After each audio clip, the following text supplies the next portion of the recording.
Eu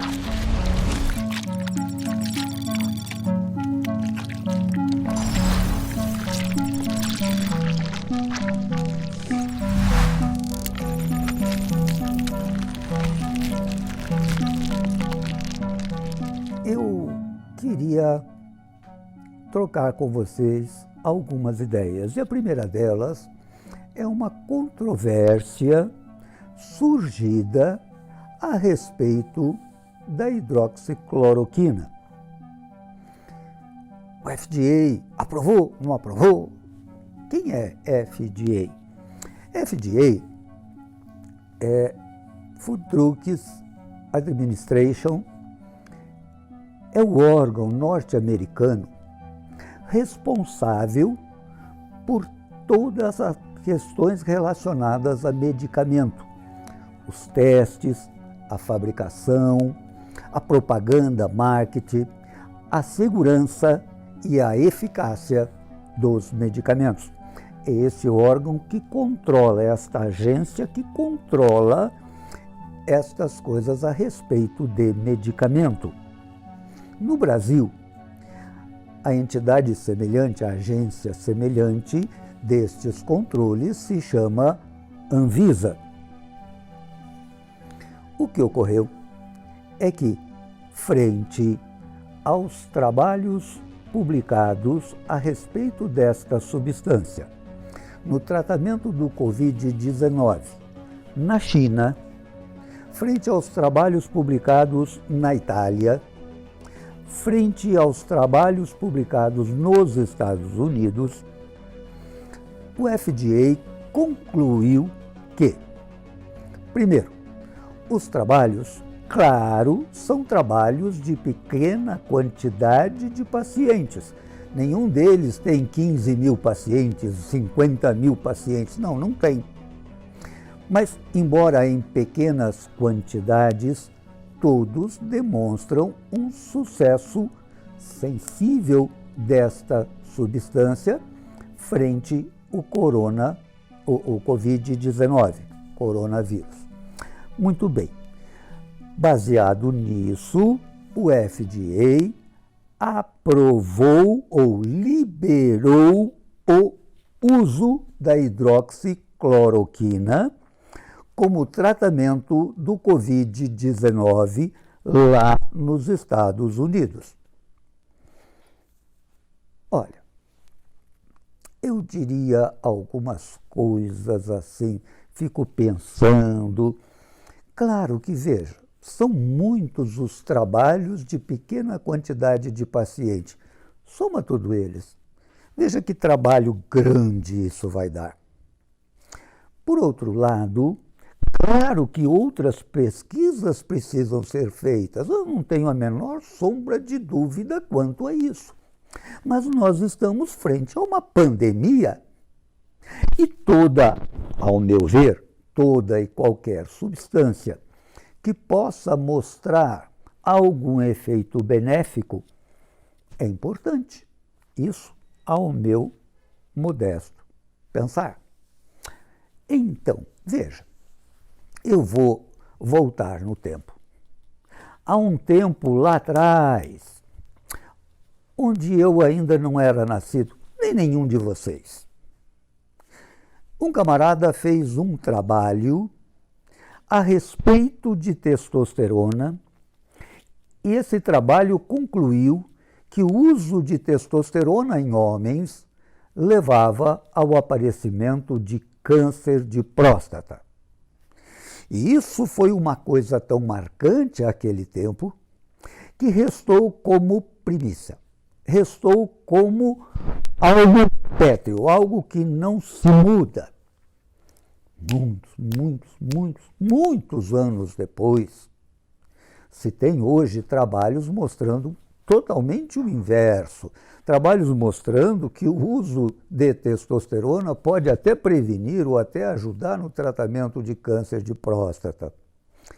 Mas vejam vocês que há 20 anos atrás, eu fiz um curso na Sociedade Brasileira de Medicina Estética e eu fiz um curso de pós-graduação em Medicina Estética. Fiz ainda um curso sobre hormônios. E aí comecei a utilizar a prescrição de testosterona transdérmica para complementação em homens, qual não foi a minha inquietude, porque estes homens procuravam os seus urologistas e que diziam que eles não deviam usar. E até hoje ainda temos muitos urologistas que têm ainda esta ideia de que testosterona dá câncer de próstata, mesmo com tantos outros trabalhos que já saíram dizendo o inverso. No entanto, por que eu estou falando disso? Eu estou falando desta história porque se a gente for ver, cadê esse danado desse trabalho que mostrou ou que falou que a testosterona daria câncer de próstata e que reflete até hoje na cabeça das pessoas, nós vamos encontrar um trabalho antigo, guardado na Biblioteca Nacional dos Estados Unidos, em Washington. E esse trabalho foi realizado com a observação de 4 pacientes. Um deles desistiu, sobraram 3. E é baseado na observação destes 3 pacientes que se logrou esta teoria de que o uso da progesterona daria câncer e que ficou na cabeça de todo urologista até ainda os dias de hoje. Quantos pacientes? 4 e restaram 3. Quantos pacientes eu preciso para a hidroxicloroquina? É uma pergunta que eu deixo no ar.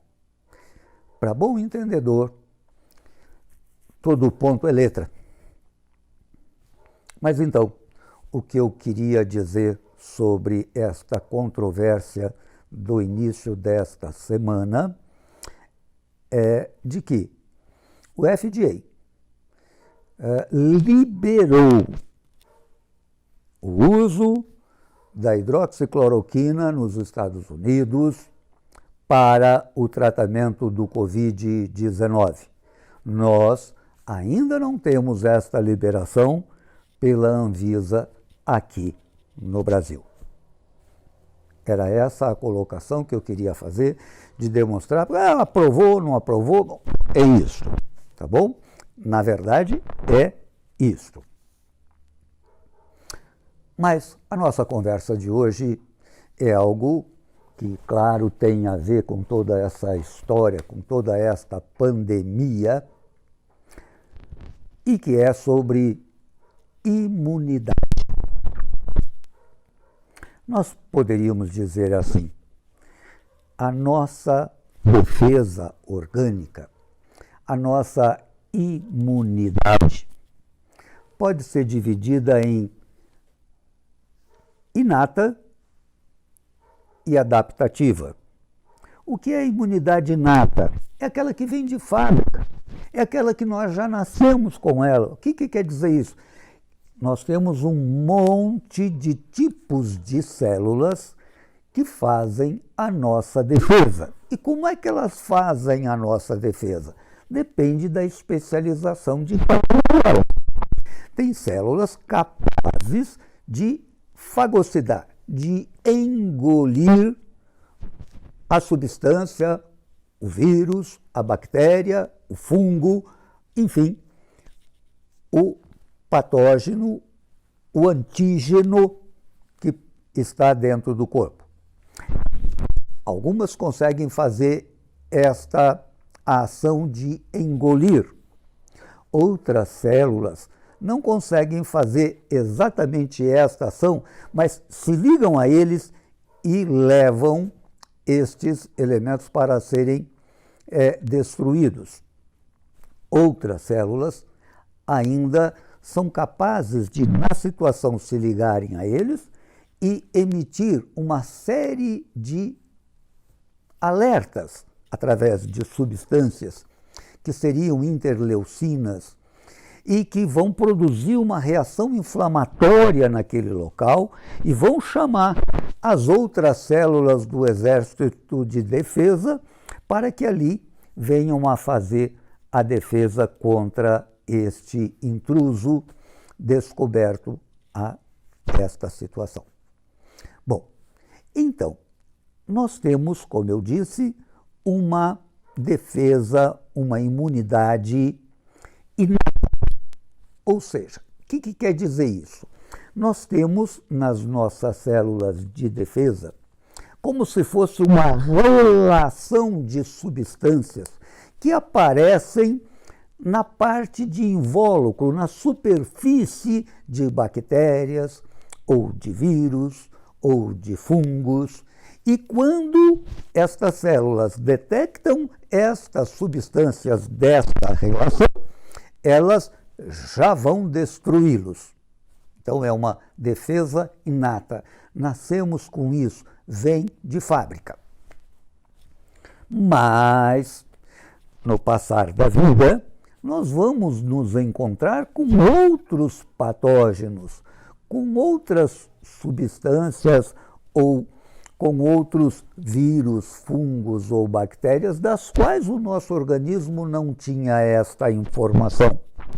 E aí, o que vai acontecer é que nós temos células vigias e essas células ficam observando tudo que passam e tudo que, conforme vai passando por elas, elas denotam que existe alguma coisa estranha, porque montado através de substâncias não reconhecidas como sendo do nosso organismo. E aí, estas células englobam, engolem e quebram todo este patógeno, para depois pegar dele pedaço e levar lá onde estão sendo fabricadas células novas, linfócitos imaturos ainda, e apresentar para eles: olha, quem tiver isso é invasor. E aí, estas novas células já vêm agora com a informação que antes não tínhamos de que este é um invasor. E aí, então, nós passamos a ter esta defesa adaptativa, ou seja, esta defesa nova, que não veio de fábrica, mas capaz de encontrar, de detectar e de montar uma estrutura para nos defender. Claro que quando nós estamos frente a uma defesa inata, ela já está pronta, é questão de poucas horas. Quando nós dependemos de acontecer a descoberta, engolir, quebrar todo este patógeno, para depois pegar um pedaço dele, levar para que seja reconhecido pelas células imaturas, isto demora um tempo.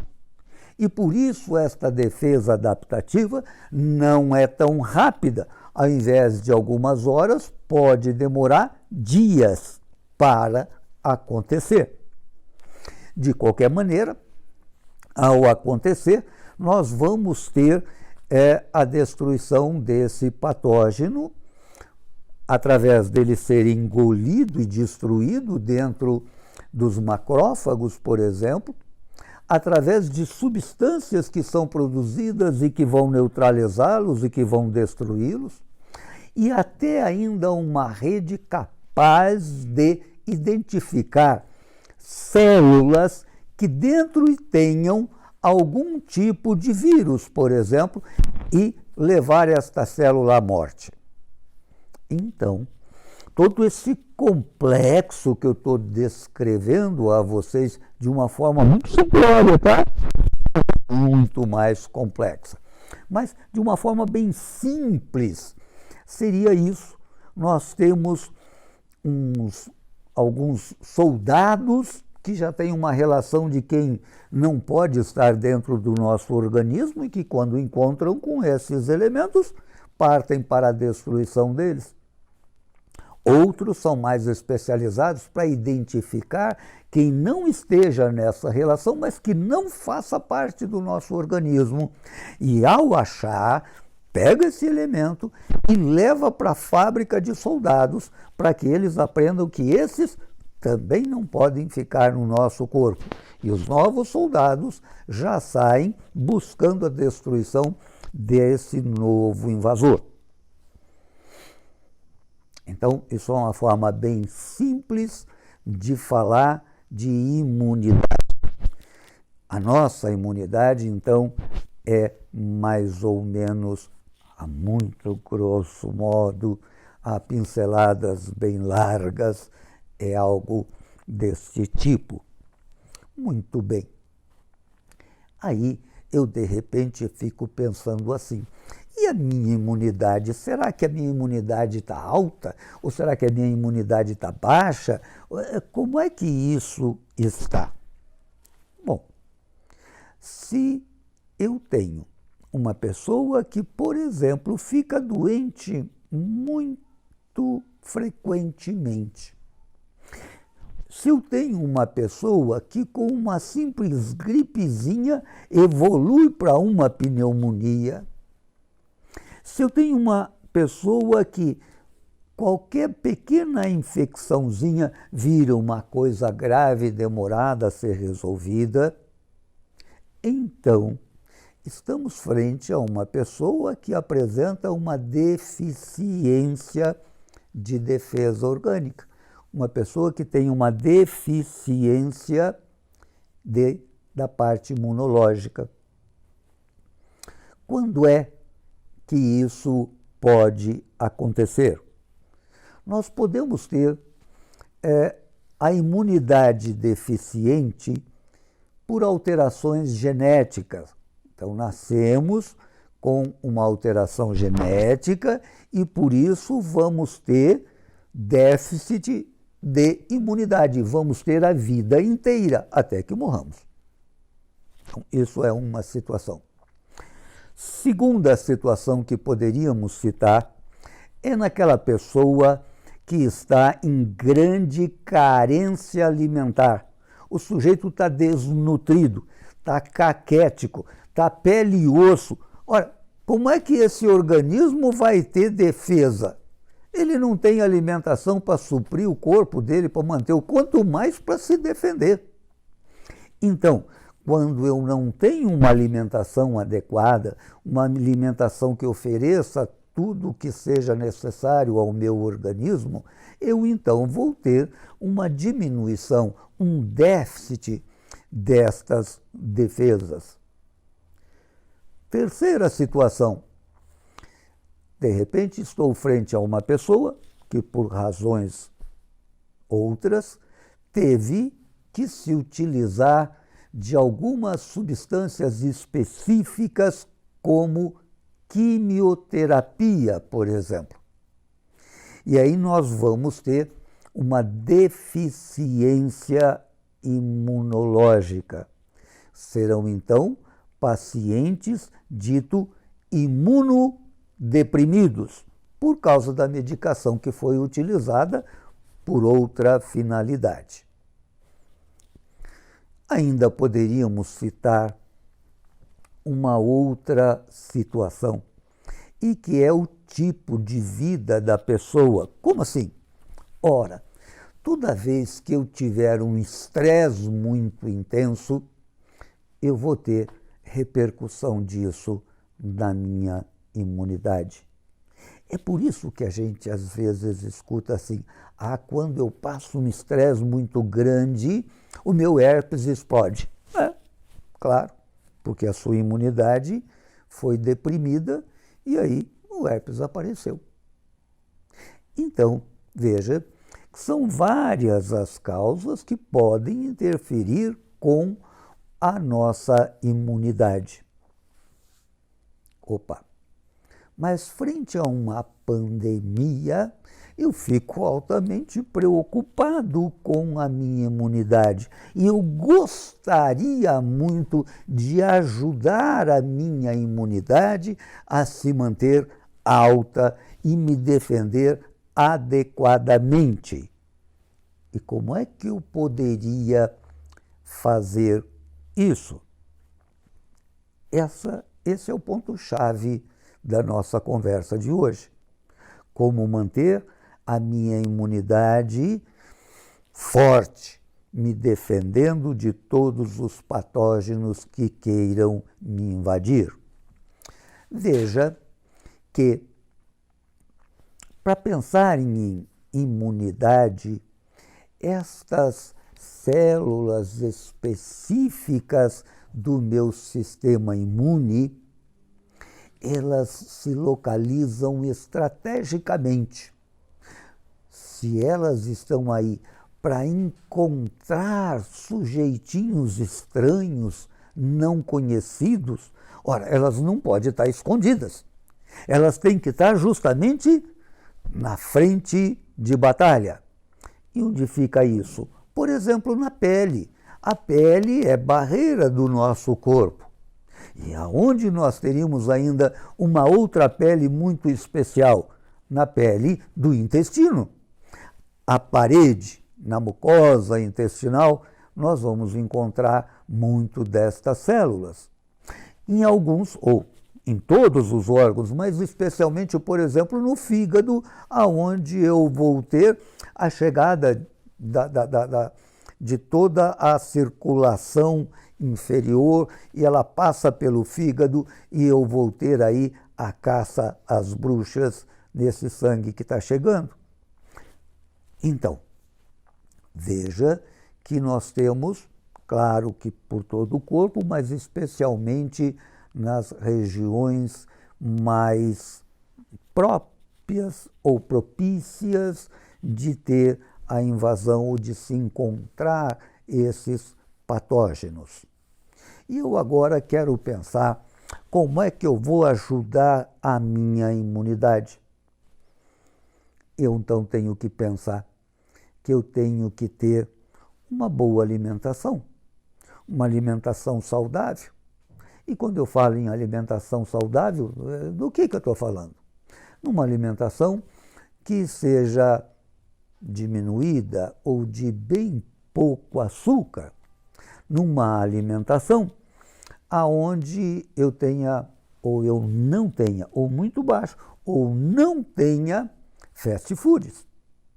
Numa alimentação onde eu tenha muito baixo ou não tenha a ingestão de álcool. Esse tipo de alimentação facilita a reposição, a remodelação, o desenvolvimento da minha imunidade. Uma outra condição muito interessante é o meu sono. Quanto é que eu tenho dormido? E eu preciso de 7 a 8 horas de sono diários. E que se eu não estiver tendo esta quantidade de sono, eu vou estar me desadaptando, eu vou estar diminuindo as condições ou atrapalhando as condições naturais de defesa do meu organismo. Ainda mais, se eu fizer uma atividade física. Então, se você pensar assim, por que os idosos têm uma deficiência de imunidade? Porque o idoso, na maioria das vezes, não come adequadamente. Porque o idoso dorme pouco e porque o idoso é sedentário e não faz atividades físicas. Isso tudo leva a uma deficiência da imunidade. E não precisa ser no idoso. Pode ser no jovem que faça esse mesmo hábito de vida e ele vai ter uma deficiência imunológica. Mas espera, e eu estou muito, mas muito interessado em dar uma alavancada na minha imunidade. O que é que eu poderia fazer para extrapolar, para ter ainda um ganho de imunidade? Bom, eu posso pensar, por exemplo, em algumas coisas. Eu posso pensar especialmente em vitaminas e minerais. Então veja você, zinco é um fator que não pode estar deficiente no meu organismo para que eu tenha condições de ter uma imunidade razoável, boa. Então, eu poderia tomar a atitude de tomar 50 miligramas de zinco ao dia, num comprimido, cápsula manipulada, ou eu poderia buscar na minha alimentação colocar aquelas coisas que me tragam zinco. E onde é que eu vou encontrar isso? Olha bem, vou brincar com vocês, mas é verdade. Eu posso encontrar isso comendo muita ostra e muito camarão. Aí vocês vão falar, mas peraí, não dá para eu comer todo dia muita ostra e muito camarão. Isso está longe do meu dia a dia. Eu concordo, do meu também. Mas eu também encontro zinco na carne de frango, na carne de vaca e na carne de peixe. E aí não está fora do seu dia a dia. E eu poderei estar em quantidade suficiente de zinco para não alterar a minha defesa, sem ter que fazer disso uma tomada de substância, buscando então isso na minha alimentação. Outro seria o selênio. E aí eu poderia então mandar manipular 200 microgramas de selênio ao dia, ou por cápsula, e tomá-lo todo dia. Ou vou buscar uma alimentação que me traga esta quantidade necessária de selênio no meu dia. E eu vou encontrar, por exemplo, na castanha do Pará, na semente de gergelim, vou encontrar na gema do ovo, eu vou encontrar no repolho. Uma outra substância interessante para a defesa orgânica é o ômega 3. Eu posso comprar em cápsula ou posso buscá-lo comendo sardinha, comendo salmão. E eu vou fazer a reposição necessária deste nutriente ao meu organismo. Eu posso pensar, por exemplo, numa vitamina C. Ora, posso comprar na farmácia a vitamina C e tomar, mas, gente, não tem fruta cítrica que não tenha altas taxas de vitamina C. Então, qualquer fruta cítrica, a laranja, a tangerina, enfim, todas as frutas cítricas têm grande quantidade de vitamina C. Não há necessidade de que eu vá buscar essa vitamina C através de uma suplementação. A minha alimentação é capaz de me trazer estas coisas que eu necessito. Mas eu precisaria de uma vitamina A, um beta-caroteno, e eu vou encontrar isso na cenoura, por exemplo. Então, eu só estou tentando mostrar a você que eu posso buscar na farmácia, mas posso buscar no mercado, posso buscar na minha alimentação. Eu preciso de uma vitamina E que eu vou encontrar, por exemplo, no azeite de oliva, eu vou encontrar na semente de girassol, eu vou encontrar em amêndoas, em amendoim. Veja que eu preciso de um ácido fólico, importantíssimo ácido fólico para a minha imunidade. Eu poderia buscá-lo na farmácia, mas eu posso buscá-lo no mercado através dos legumes e das verduras de verde bem escuro, bem intenso. E eu vou encontrar ali ácido fólico. Também vou encontrar ácido fólico na pimenta, também vou encontrar no cacau.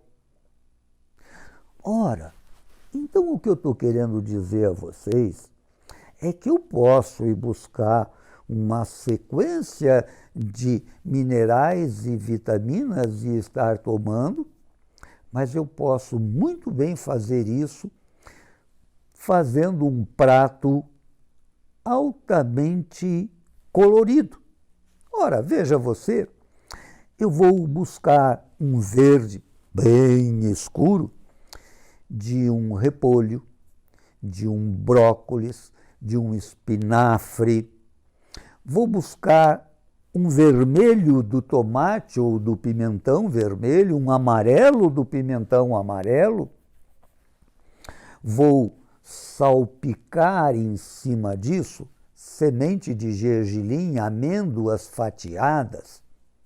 Vou colocar nisso carne de frango, carne de vaca ou carne de peixe. Vou dar uma leve apimentada nisto. Vou preparar com iogurte um tempero para meus legumes e saladas. Depois deste prato, eu vou saborear uma fruta cítrica e, finalmente, um pedacinho de cacau. E eu terei feito nesta dieta, neste prato colorido, tudo aquilo que eu preciso para auxiliar a minha imunidade. Eu quero só, por último, chamar a atenção de vocês a respeito de um termo muito utilizado, um termo que se ouve realmente muito frequente e que é probióticos. Probióticos diz respeito aos bichinhos que nós temos dentro do intestino, a flora intestinal. Ora, lembra que a pele é uma parede e aqui eu vou ter muitas células da minha imunidade, mas na parede do intestino eu também vou ter. E por isso, a melhora da flora vai melhorar, vai dar melhores condições de eu aumentar a minha imunidade. É aí, por exemplo, que entra, então, como eu disse, um iogurte natural que você prepara para fazer o tempero da salada, mas poderia ser até um Yakult, poderia ser até uma água ou leite de kefir, e nós teríamos esta melhora. Então veja que eu, por exemplo, pus uma fruta cítrica, podia ser uma laranja, podia ser uma tangerina, podia ser um kiwi, podia ser amora, podia ser... Enfim, gente, isso está no mercado. Isso não está na farmácia. Isso está no mercado. E aí você vai me dizer assim, mas eu quero uma coisa rápida, de hoje para amanhã. Não, infelizmente não vai conseguir. Porque isso não é algo, assim, não é varinha mágica. Isto depende de uma condição continuada. Por isso, ou você busca na farmácia, ou você busca no mercado, mas isso terá que ser de forma contínua. Não é hoje e amanhã. É hoje, amanhã, depois, no mês que vem, no outro mês e assim por diante. Então, é uma condição de vida, é um modo de vida que deve ser reexaminado, reestabelecido através da alimentação, através da quantidade de sono, através do nosso meio de vida em função de liberação de estresse. Enfim, o que eu queria trazer para você hoje é que não existe nenhuma mágica. Está no nosso dia a dia, todos nós somos capazes de manter esta nossa imunidade. Coma direito, durma direito, se mantenha numa vida positiva de atividade física, de progressão. Então, essa é a minha dica para você. Podemos fazer suplementação, mas podemos buscar tudo isso no mercado, na mesa, no nosso prato, na nossa cama e na nossa forma de enfrentar essas dificuldades. Que, claro, todos vocês sabem, tudo é passageiro. Nada disso é definitivo. E se hoje estamos sob o estresse de uma pandemia, como em outras, esta também vai passar. Nós, com certeza, seremos vencedores com a ajuda daquele que nos criou e que nos olha. Um abraço a todos vocês. Cuidem da dieta, cuidem do sono, cuidem da forma como encaram os vossos problemas. Um grande abraço do fundo do coração. Fiquem com Deus.